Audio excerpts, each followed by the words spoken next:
My teacher called me a failure until I showed up as the richest. When I was in high school, I had a math teacher tell me that I was going to be a failure.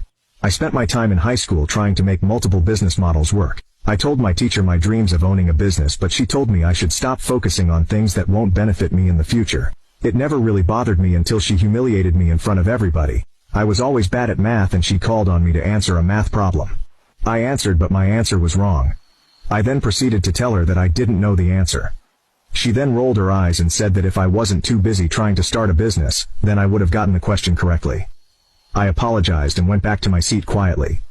She then proceeded to make an example out of me to the class, telling everybody that if they don't study, then they'll end up being a failure like me. She told everybody to go to college and get a good job, while I would still be trying to make my silly business work. I wanted to cry at that moment, but I was just silent. Throughout senior year she made side remarks about me, but I learned to ignore them. My businesses started doing well, but I kept my success in silence. I started getting clients from my business and started managing their social media and helping them with marketing. Everyone went to college while I continued expanding my business. I started coaching other people and buying cars to rent out.